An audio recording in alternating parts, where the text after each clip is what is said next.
¿Qué tal? Muy buenas tardes, bienvenidos a una nueva entrega de nuestro programa Varieté relacionado con la historia, relacionado con la identidad de nuestra tierra. Saben que siempre contamos con colaboradores de excepción y uno de ellos, como siempre, tenaz, además siempre con contenidos interesantes en nuestra Asociación de Emprendedores del Patrimonio Algecireño, AEPA 2015, que hoy nos vienen a hablar de un tema que seguramente que a muchos, sobre todo los de una edad determinada, pues os sonará y os hará recordar mucho cómo es todo el tema de los comercios de alimentación de Algeciras. Pero para hablarnos de esto no voy a ser yo, sino que van a ser nuestros colaboradores, Paco López, Benjamín Calvo. Muy buenas tardes, bienvenido. Buenas tardes. Benjamín, cuéntanos, efectivamente es así, ¿no? Sí, efectivamente es así. Además venimos con una persona histórica porque él es el fundador de nuestra asociación y hoy día presidente honorario de AEPA. Entonces, bueno, pues él ha querido venir a exponer un tema que es muy interesante, como es el tema del comercio en Algeciras después de la guerra, sobre todo fundamentado en el ramo de la alimentación, del que él formó parte y fue un empresario muy reconocido en Algeciras. Y conocido. Paco, efectivamente, muy bienvenido nuevamente. Bueno, además situado en un periodo muy concreto como es cuando termina la guerra, en el que había una gran necesidad en la población, ¿no? Precisamente de alimentación y precisamente de acudir a este tipo de establecimientos, ¿no? Sí, buenas tardes en primer lugar. Efectivamente hay que tener en cuenta que España atravesó en aquellos momentos una guerra que afectó a toda España. Cuando yo nací en el año 40, pues Algeciras, como toda España, estaba totalmente desolada. Yo esta charla la quería principalmente tener y tenía mucho interés porque después de lo ocurrido en Valencia y la solidaridad que se ha mostrado tanto de todo el pueblo valenciano como del resto de los españoles ante la magnitud y la necesidad que se presentaba allí, pues me acordé de lo que tanto me hablaba mi padre, principalmente, y mis hermanos, porque yo nací en el año 40, eso lo viví ya digamos en mi niñez, pero nunca directamente. Y me recordó que falta o nos falta un homenaje a todos aquellos gente solidaria que hicieron posible que Algeciras, lo mismo que ahora mismo en Valencia, pues se soportara todas aquellas necesidades que había. La solidaridad que se encontró en aquellos momentos donde no había alimentos, donde no había ni siquiera dinero para comprarlo, ni nada. Algeciras fue afortunada, porque en parte, porque teníamos Gibraltar muy cercana. Claro, todo lo que era el extraperlo, ¿no? Exactamente, y Gibraltar nos suministraba de muchas necesidades. Primero de trabajo, porque también iban allí a trabajar muchos ciudadanos de aquí, muchos vecinos. Y después, en segundo lugar, también porque traían, a su vez, cosas que aquí faltaban. Azúcar, mantequilla, tabaco, en fin, muchas cosas que eran sumamente necesarias, que complementaban las carencias de lo que aquí había.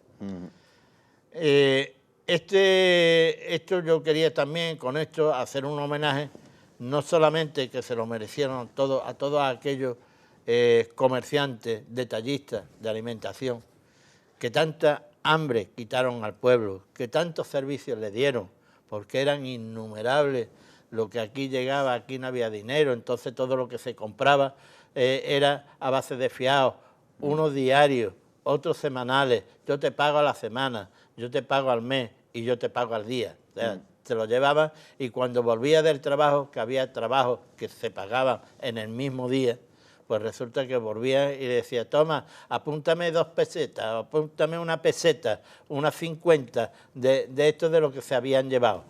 Claro, con eso hizo de que aquí se quitara mucha hambre, como se suele decir, muchas necesidades. Había un entonces también donde se decía, a nadie le faltará nunca un plato de caldo.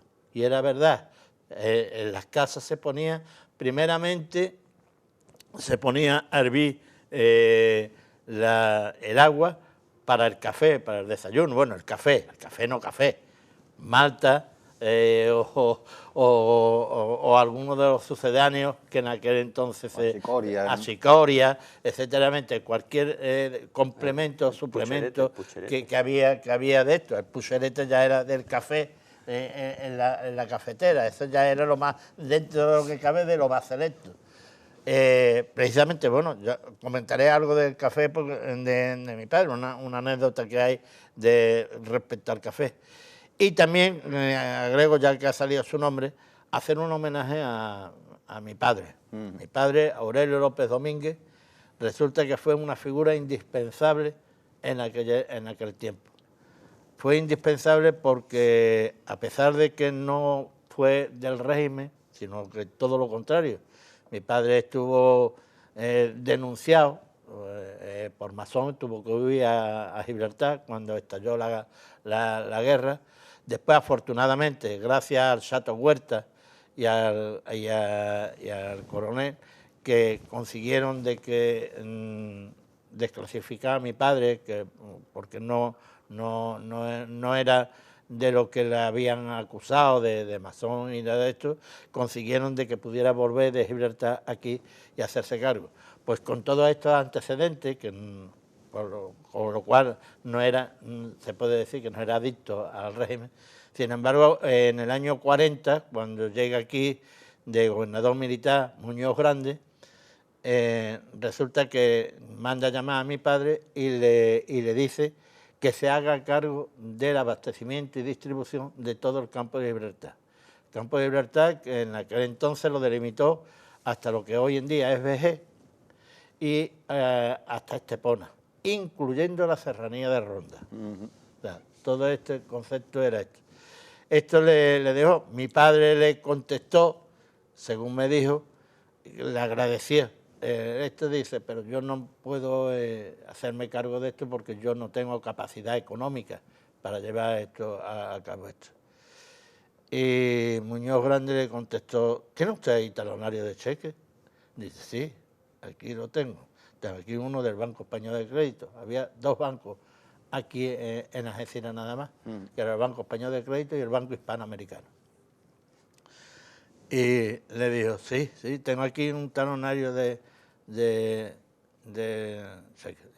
pues acérquemelo usted. Se lo acercó, cogió, le puso un 1 y le puso al lado una firma.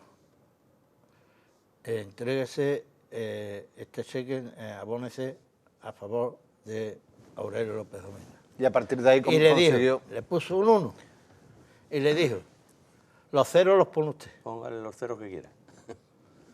Eso fue, ya estamos hablando, el año 40. Total que mi padre, a través de esto, bueno, pues ya lo que hizo fue que le organizó todo esto y entonces nombró una serie de almacenistas. El comercio aquí se organizó de la siguiente forma. Lo organizó a través de una serie de almacenistas, concretamente aquí en Algeciras nombró a José Holgado, a Emilio Acevedo, él mismo, Aurelio López y González de Peredo. Esos fueron los almacenistas distribuidores que nombró para aquí, para Algeciras. Y ellos eran los que surtían de productos de alimentación. Exactamente. Dependía, porque había cosas que sí, efectivamente, lo surtía oficialmente. O sea, mi padre asignaba, según el cupo que le daban, asignaba lo que fuera a cada uno de ellos, y por otro lado había productos que ya se podían hacer directamente en el campo. Esto fue evolucionando además según los años iban transcurriendo y según las producciones se iban efectuando. Entonces había cosas que tú podías ir al campo y comprarlas, pero al traerlas aquí tú tenías que pasar por los fielatos, o sea, las entradas a las ciudades, donde daba cuenta de lo que tú habías comprado y demás. Eran cosas que estaban fuera de lo que era el abastecimiento oficial.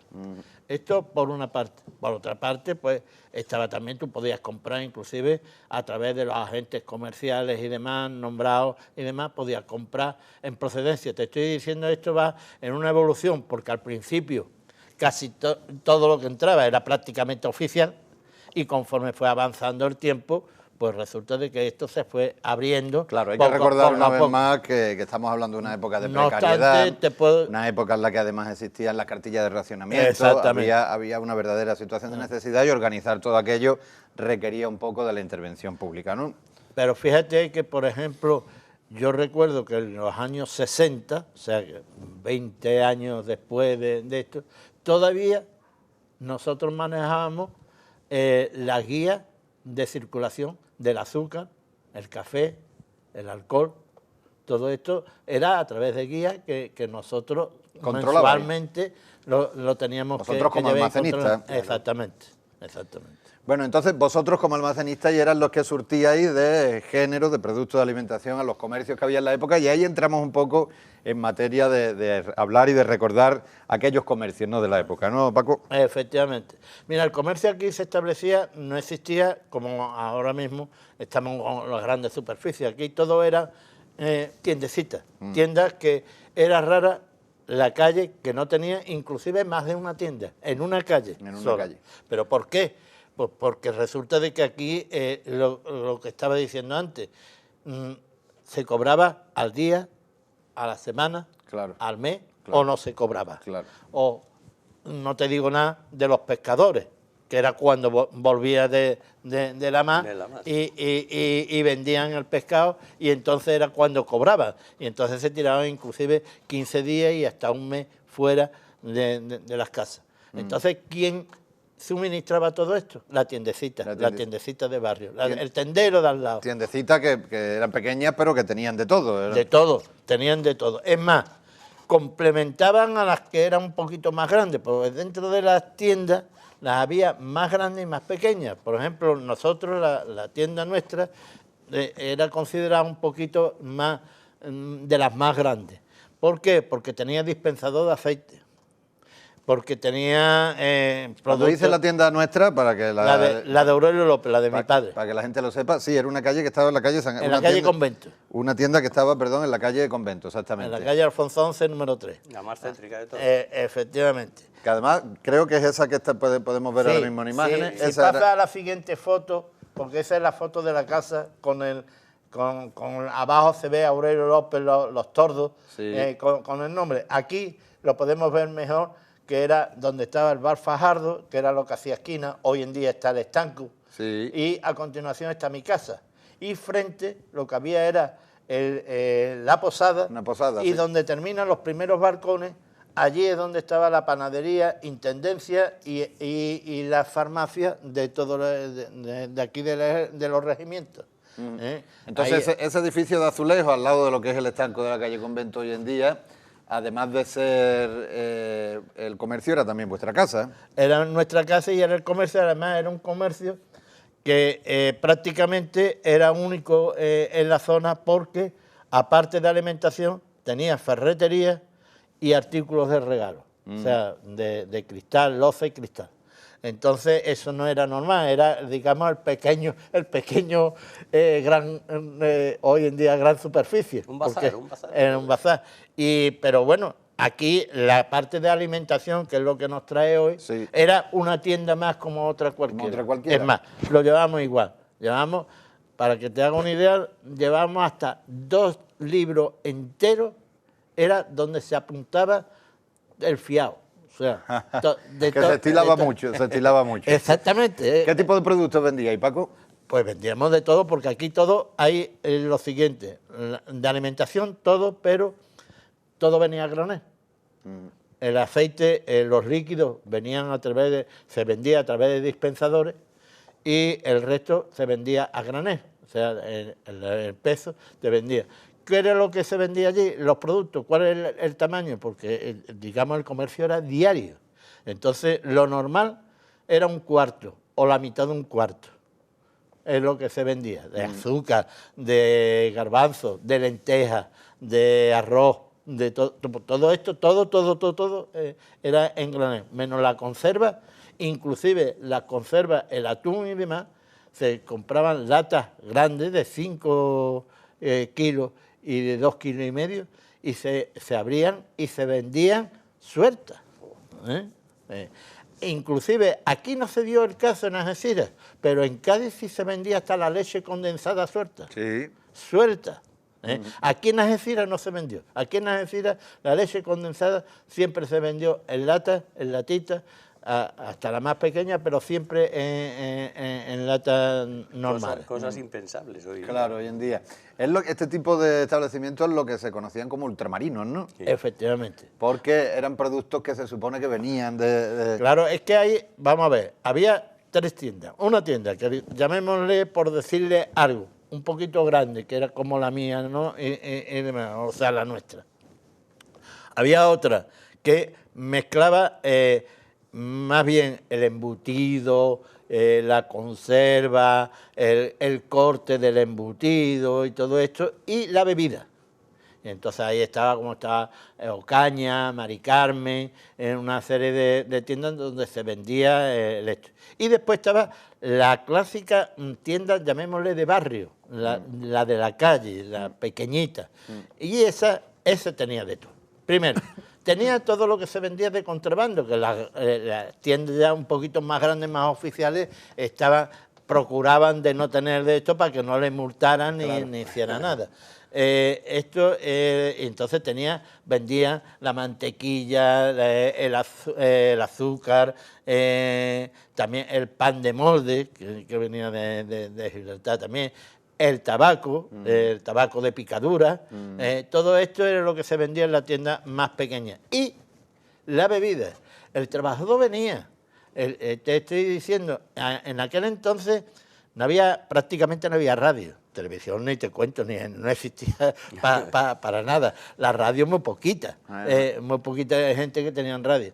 Y la luz, la indispensable para ver, y en algunas casas ni siquiera eso. ¿Qué es lo que resultaba? Que venía de trabajar, que había salido de madrugada, el trabajador había estado trabajando en lo que fuera, volvía a su casa y volvía ya casi al oscurecer, Venía, le decía al tendero, hasta que mi mujer toma, y le daba lo que había cobrado ese día, 2 pesetas, 2,50, 1,50, toma, esto ponlo a cuenta, y ponme un chato de vino. Porque claro, venía de esto, lo lógico. Y aprovechaba. Y allí echaba el rato de conversación. Claro, porque además, Paco, esto, tal y como lo cuentas, ¿no? Que habla de un escenario completamente distinto, una época distinta, una manera distinta de vivir, y sobre todo esa cosa de la necesidad que había en las casas de acudir prácticamente a diario a este tipo de establecimientos. Quiero decir que esa proximidad, esa cercanía generaba una convivencia, ¿no? También, ¿no? En torno a las personas que acudían a diario, ¿no? Sí, porque fíjate tú la confianza que hay que tener, porque es que el tendero resulta de que estaba expuesto, todo lo que daba, lo daba, que no sabía lo que iba a cobrar, lo que cobraba le daba el de esto. El tendero casi tenía... o el cliente estaba supeditado también a lo que el tendero le quisiera dar. Un chato, no, que ya te ha tomado 2, que ya me debes tanto, me debes más cuánto, porque sabía los límites. Ahí no había cheque, ahí no había una deuda firmada, ahí no había un crédito, ahí no había nada. Ahí había tu palabra contra la mía.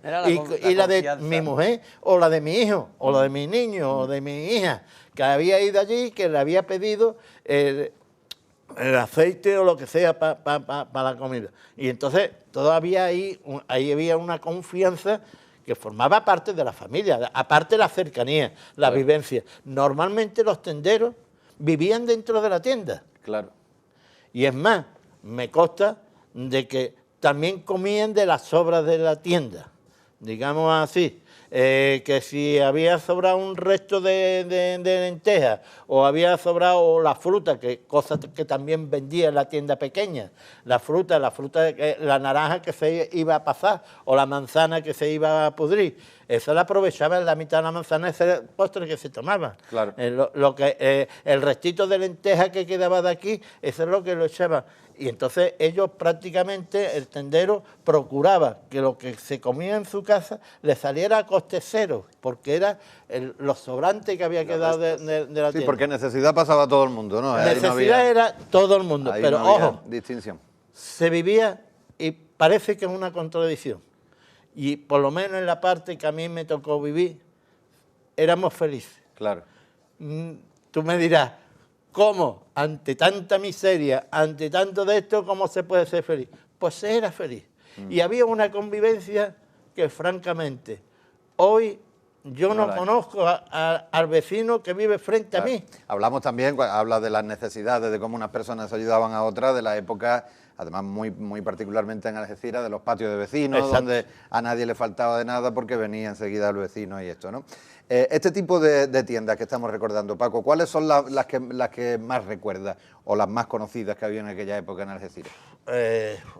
Sería innumerable. Yo pretendía de hacer también un listado de esto, pero francamente me da pena por olvidarme Por dejar alguna, de pero esto. bueno. Ya, alguna. Pero mira, de la calle Convento yo te puedo decir, mira, por detrás estaba Pablo Pérez, estaba Rogelio Muñoz, estaba José Mendoza, estaban los Alvarados, estaba en la misma calle Convento, estaba Ocaña, en la tienda de los Ocaña, de los hermanos Ocaña. En la Plaza Alta estaba la mantequería Mari Carmen, de Enamorado. Estaba en la calle Ansa, estaba Emilio Ríos, estaba Merino, Paco Merino, estaba también el Sevillano, estaba también, ¿qué te puedo decir? Bueno, en la plazoleta San Isidro estaban los Marín Jorge, todos los Marín, porque Marín eran unos pocos. Los Malpartidas, las familias Malpartidas, en la plaza de Abasto estaban los Ordóñez, además en fruta estaban los Ortega, los Bulos. Bueno, de alimentación estaba parte de los que te nombraba antes, estaba también Irán García Carmona, estaba también Delgado Sánchez, esto es como almacenistas que salieron a posteriori. Después, bueno, Múrtula, Francisca Múrtula en La Piñera. Yo creo que mi suegro estaría también por esa época, ¿no, Lloré Paco? Linares, Lloré Linares, los lloré. Dime. Mi suegro yo creo que por esa época también andaba ya ¿Quién por era aquí, tu suegro? Rubio, Narciso, Narciso Rubio.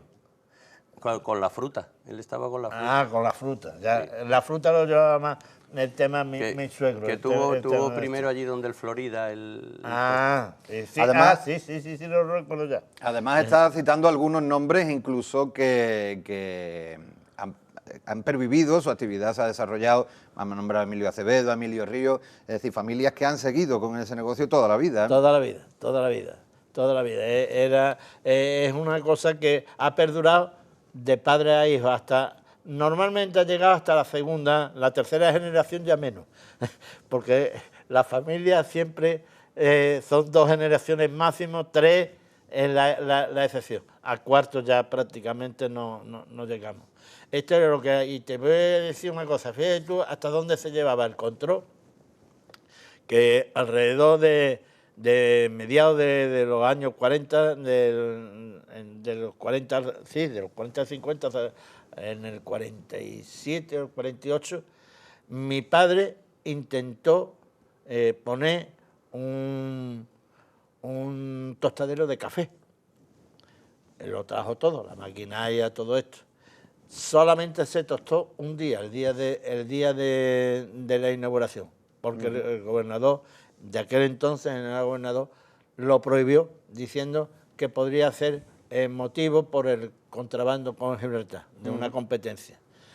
En ese tostadero de café, posteriormente, se estableció Bellosó, el café de Algeciras. Se hizo en el tostadero que en aquel entonces hizo mi padre y se cerró. O sea, que era una cosa pionera prácticamente, ¿no? Pionera. Mi padre fue pionero prácticamente en todo, por eso este homenaje, humilde homenaje, que yo desde aquí le quiero hacer a él, porque fue, digamos, el gran impulsor de todo lo que es la alimentación aquí en el campo de Gibraltar. También comentábamos antes, Paco, que no solamente han cambiado la forma de vivir, la forma de llevarse a cabo los negocios, sino también el género y la manera en la que se cocinaba. Por ejemplo, la familia se surtía mucho de carbón, que era lo que había para las cocinas, y también de petróleo, ¿no? De petróleo. En las colas, en los de Trelles, eran famosas. Llegaba desde la calle Santa Cana y llegaban, cogía hasta toda la calle Huerta, la calle de las Huertas. Eso la cola era doble. Una parte cogía para una puerta por la calle de las Huertas, sí, y la otra se llegaba hasta la calle Castelar. Entonces, las colas eran normales en aquel tiempo, porque todo era diario y era de gente. En alimentación, ten presente de que todo era granel, entonces dame en cualquier casa, dame un cuarto de lentejas, dame de azúcar, dame 100 gramos, claro, dame de esto. Entonces era un pilón de paquete que había que cogerla a granel, morder. Bueno, para decirte, las lentejas, por ejemplo, como venían con chino. Venían con esto. Eso hoy en día esto de las lentejas limpias no. Lentejas limpias no. Las lentejas venían con zucchino y de hecho venía inclusive muchas legumbres picadas. Entonces se acostumbraba a pasarlas por agua para que la que venía ya un poquito tocada se quedaba arriba en la superficie y entonces esa se quitaba y se dejaba abajo la limpia, el arroz, pues todo venía todo muy entremezclado. Claro. Y había cosas que hoy en día, mira, una de las cosas que yo te puedo decir es, por ejemplo, que hoy te llamaría la atención. Nosotros le compramos el tocino, compramos mucho tocino a Roy, lo que hoy en día eran los ascendientes de los Roy de Mercadona. Sí. Comprábamos el tocino, lo comprábamos a ellos en Valencia. Aquí venía un tren completo de tocino. ¿Tú sabes lo que es un tren completo de tocino? Que venía 4 o 5 vagones de 10.000 kilos cada vagón, con tocino y espinazo. Era muy demandado. Tocino y espinazo. Claro, el tocino era que es fundamental, era una grasa fundamental. Claro. El espinazo igual, porque era con lo que se hacía, digamos, los pucheros. El puchero era claro, diario, porque era el que digamos, de lo que te nutría principalmente. Lo otro era como si hoy dijéramos el aperitivo. Pero lo primero, el puchero que te metía, y ahí le metía el hueso de espinazo y era lo que salvaba, y le metía el tocino. El tocino, que venía un tocino de papa, como se suele decir, que eso estaba exquisito. Esto es extraordinario. Y eso es como se vendía. Hoy en día, figúrate tú si dijera yo, te decía, el tocino, un carnicero es lo que trae un poquito de tocino. De tocino. Además, bueno, al ser tanto producto a granel, se trabajaba mucho al peso, ¿no? Y eso me trae también a la cabeza aquellas viejas balanzas, ¿no? Sí. Que me imagino pues que estaban a la orden del día en aquellos establecimientos. Y además hay una cuestión, para que tú también veas a dónde estaban los pesos. Mira, los pesos venían en sacos. Los sacos normalmente pesaban unos 400 gramos. En procedencia, casi siempre, por no decirte siempre, el que lo vendía, tanto fuera en el campo como en las fábricas, le ponía de tara, o sea, de peso del envase, 1 kilo. Que resulta que si el envase son 400 gramos, hay 600 gramos de diferencia. Esa era una parte del beneficio que se obtenía. ¿Qué es lo que había también? Que muchas veces los cargadores, los estibadores y demás de aquel tiempo había que tener mucho cuidado porque con caña la metía entre las arpilleras y pesábamos esto y en lugar de venir con 600 gramos de más, cuando tú cogías el saco, tenía hasta 1 kilo y pico de menos. ¿Me entiendes? Esa era también otra forma también de vivir, porque conseguir. En aquel entonces los estibadores estaban muy mal pagados. Claro. Esto era nada, daban casi como aquel que dice como la propina. Era de esto. O sea, es otra forma de vivir y de comportarse. Pero a mí lo que de verdad me llama la atención es que dentro de toda esa necesidad, lo que te he dicho antes, la felicidad que se transmitía y sobre todo la solidaridad entre uno y otro. Claro. Todos nos ayudamos de una forma u otra. Y era un pueblo en el que todo el mundo se Es conocía. la forma además, de salir ¿no? de los problemas, Claro. ayudándose unos a otros. Claro. La cartilla de racionamiento la conocisteis dentro Sí. de lo que eran los comercios. Sí, yo la viví poco. Yo recuerdo todavía tendría yo 4 o 5 añillos, no puedo tener más. Recuerdo que en la casa, en el comedor, nos sentábamos todos y allí le íbamos poniendo los sellos, los sellitos Sí. a las cartillas de racionamiento. Pero yo lo viví poco, porque ya realmente cuando yo tuve noción, ya a partir de... Habían mejorado un poquito la Habíamos situación. mejorado un poquito y era menos lo que se vivía. Anuncios de la época. Aquí Esto estamos es viendo- un anuncio porque he estado procurando, dentro de mis archivos de fotográficos que tengo fotografías de todo. Sin embargo, de establecimientos, nada más que he encontrado de mi casa, que por eso la he expuesto antes, hoy tengo una de Merino, tengo varias de Merino, y de la tienda de Merino y de la de Rafael, una que había al lado de mi casa. Pero no había nada, ni siquiera publicidad. Y entonces, como recuerdo, he traído estas de González de Peredo, que era donde trabajó mi padre, que era el almacenista que había al lado del ayuntamiento. Sí. Al lado del ayuntamiento, que era solamente...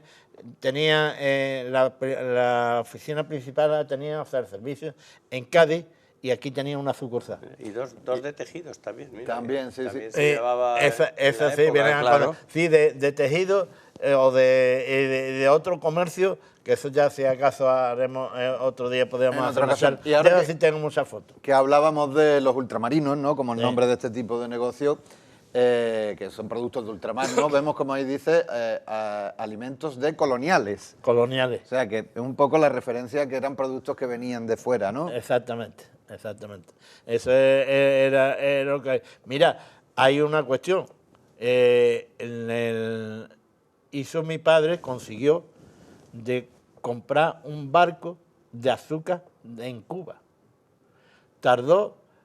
El barco era el Indaucho. Y ese vino después del año 40 y llegó aquí a Algeciras, y la cosa de estas normalmente tardó 1 mes y medio en llegar, desde Cuba hasta aquí a Algeciras. Ya ves. Y normalmente eso tenía un seguro, que vino con un seguro francés, Assurances Generales, y resulta de que esto, por las pérdidas que pudiera tener en el trayecto. Ahí los seguros, en eso se hacían mucho los seguros marítimos. Bueno, pues cuando llegó aquí, el contable de mi padre le dijo, no reclama usted nada al seguro. ¿Por qué? Porque con la humedad del mes y medio del barco del azúcar, aquí había una cantidad de azúcar, sobraba una cantidad de kilos de azúcar, que se le presentó a mi padre un problema. Eso estaba en almacenes y estaba custodiado, esto por un crédito que se hizo con el Banco Hispanoamericano y el Banco Español de Crédito, de los dos. Y se metió en este. Pero claro, el azúcar tenía que salir por guía. Y si había llegado 20.000 kilos de azúcar, no podían salir ni 22 ni 23.000. Tenían que salir 20.000.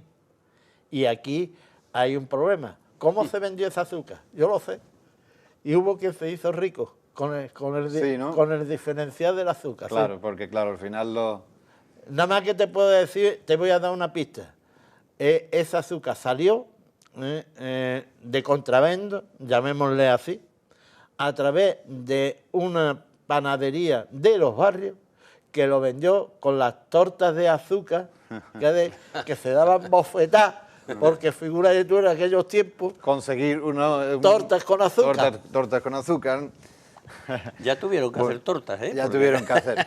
Bueno, pues las vivencias, ¿no? Los recuerdos que construyen un poco todo lo que es la memoria colectiva, ¿no? De lo que somos, es lo que nos sirve siempre de referencia a estos colaboradores impagables que son nuestros colaboradores de referencia, en este caso Paco, como toda una enciclopedia de recuerdos de aquella vivencia, de aquellas Algeciras de la época y de un tipo de negocio que ya prácticamente no existe. Algunos todavía existen, algunas tiendecitas de barrio, pero el germen de todo aquello es esa idiosincrasia y esa naturaleza de aquellos negocios que ayudaron a sobrevivir a toda una generación de algecireños y también de españoles, porque estaban en toda España.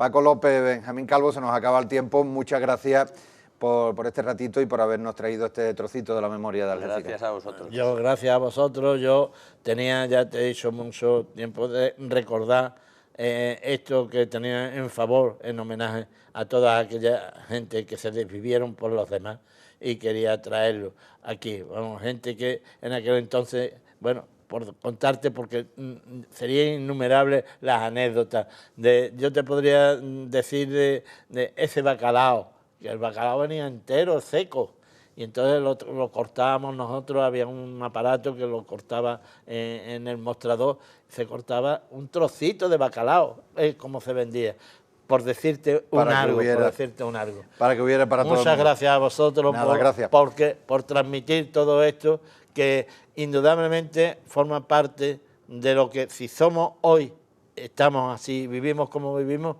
en gran parte se lo debemos a aquella gente. A todos aquellos. A todos aquellos. Bueno, pues sirva, muchas gracias, sirva ese recuerdo, ¿no? Y ese tributo a esa generación de algecireños que construyeron con esos negocios y con ese esfuerzo, ¿no? Y con esa solidaridad, pues un poco todo lo que somos, como muy bien dice Paco. Bueno, nosotros nos tenemos que ir, pero ya saben que volvemos con más historias, con más trocitos de nuestras Algeciras en el recuerdo, y será la próxima semana con una nueva entrega de Varieté aquí en Onda Algeciras Televisión.